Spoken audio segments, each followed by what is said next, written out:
Imagine you were alive back in 1920s and were told that we would go on moon. That would seem absurd, but it happened. Science fiction became a reality and we don't even think about it.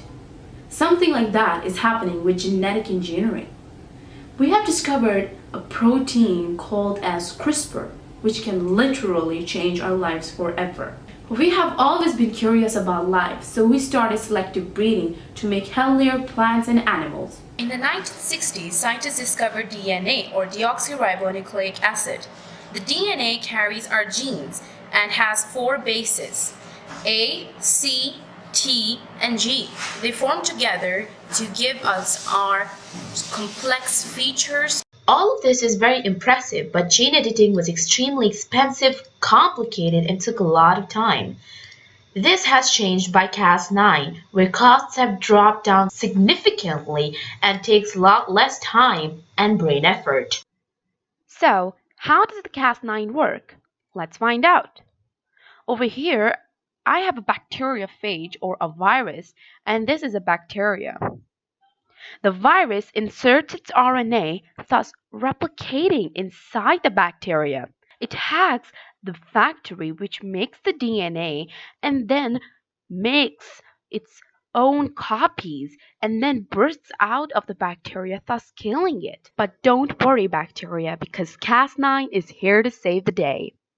Cas9 in this picture looks complicated, but don't get scared by it. So Cas9 is like the immune system of the bacteria, but less complicated than our immune systems, with all of our antibodies, white blood cells, and T cells working together in this complicated system. So the Cas9's job is to monitor the DNA to find any wrong edits or unknown edits which happen. So let's change some of the codes over here. Instead of GC, let me add CG. Let's see what the Cas9 does. And it stops and determines that this is wrong. So how will it fix it? Before going to that question, we have to see what the Cas9 looks like from the inside. So the main components of Cas9 are target sequence and guide RNA. Target sequence literally means the DNA which is being infected by the wrong edit or a virus. Guide RNA is kind of complicated, but we will understand it. One of the best or the main features of Cas9 is that it can remember the RNA structures of the viruses which have already invaded the bacteria before. So, for example, if we say that this is the wrong edit, so what does the Cas9 do? It goes through its guide RNAs and just searches if there are any patterns of genes which match this pattern. If they do, then the Cas9 cuts it precisely so that it does not affect the other half of the DNA, which is healthy. Then slowly the DNA factory starts making the healthy DNA and the cell is saved. And then Cas9 goes back and starts doing its job, which is to monitor.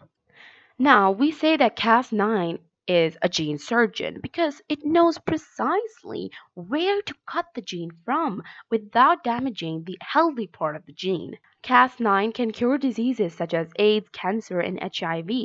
All of these diseases are caused inside the genes because of some unknown edits or some wrong edits. If we correct the genes, then we cure all of these diseases.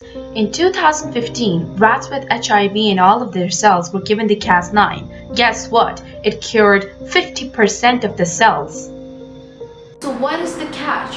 Wrong edits and unknown errors can still happen in the DNA, which can cause unpredictable changes and consequences in humans. It is just the beginning for Cas9. It can change humans to superhumans because if you change the gene, you change the being carrying it. You can also get eternal youth, but I'm getting too far ahead of myself. You might be flabbergasted and confused at this point because Cas9, a small protein, can change the whole humanity. But science fiction is a reality and going to be a future which is full of changes and challenges.